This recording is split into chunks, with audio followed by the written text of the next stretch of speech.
मध्य प्रदेश में साल के अंत में विधानसभा चुनाव होने जा रहे हैं और इन विधानसभा चुनाव से पहले केंद्रीय मंत्री ज्योतिरादित्य सिंधिया की मुश्किलें बढ़ती हुई देखी जा रही हैं। जहां एक तरफ पार्टी हाईकमान मेहरबान होते हुए नजर आते हैं सिंधिया पर, वहीं दूसरी ही तरफ देखा जाए तो बीजेपी खेमे के तमाम दिग्गज नेता जो आज भी ज्योतिरादित्य सिंधिया और उनके विधायकों को स्वीकार नहीं कर पा रहे हैं।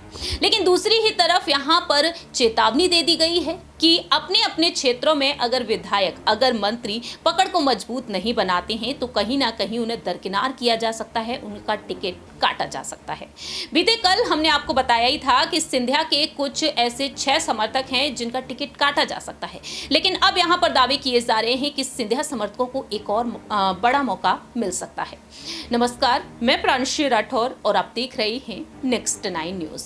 दरअसल आपको बता दें कि टिकट वितरण को लेकर अब यहां पर सियासी सरगर्मियां तेज हो चुकी हैं। सिंधिया के खेमे में अब टेंशन बढ़ती ही जा रही है, क्योंकि ज्योतिरादित्य सिंधिया का साथ छोड़ चुके हैं उनके 3 समर्थक, जिनमें से 2 समर्थक घर वापसी कर चुके हैं, यानी कि कांग्रेस में एक बार फिर से वापसी कर चुके हैं। ऐसे में देखा जाए तो यहां पर सिंधिया के कुछ ऐसे समर्थक हैं जिनका टिकट काटा जा सकता है।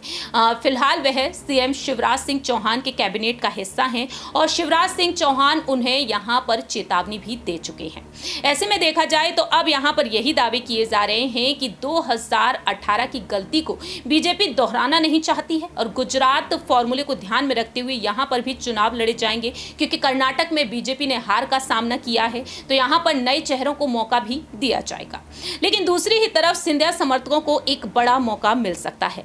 मध्य प्रदेश के चुनाव प्रबंधन समिति के अध्यक्ष पद की जिम्मेदारी केंद्रीय मंत्री नरेंद्र सिंह तोमर को दे दी गई है बीजेपी हाईकमान की तरफ से, जो ग्वालियर चंबल क्षेत्र से आते हैं। सिंधिया भी इसी इलाके से आते हैं, तो ऐसे में सिंधिया खेमे और बीजेपी खेमे में देखा जाए तो रार बढ़ती हुई देखी जा सकती है। बीजेपी 2 गुटों में बढ़ती हुई दिखाई दे रही है मध्य प्रदेश में।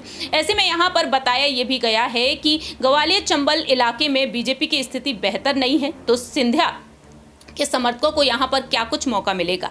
बीजेपी के पुराने नेता सिंधिया समर्थकों को अपना नहीं सके, तो 2020 के उपचुनाव में बीजेपी सत्ता में होते हुए पूरी ताकत लगाने के बाद भी अपने सभी उम्मीदवारों को नहीं जिता पाई।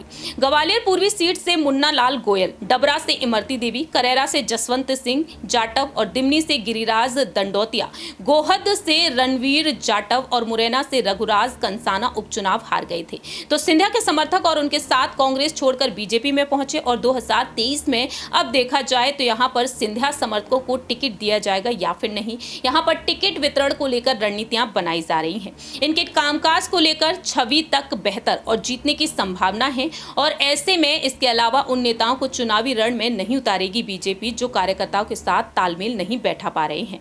तो अब यहां पर माना जा रहा है कि बीजेपी गुजरात, कर्नाटक और उत्तर प्रदेश के तर्ज पर मध्य प्रदेश में विधानसभा चुनाव लड़ेगी और कई मौजूदा विधायक और मंत्री का टिकट काटकर नए चेहरों को मैदान में उतार सकती है।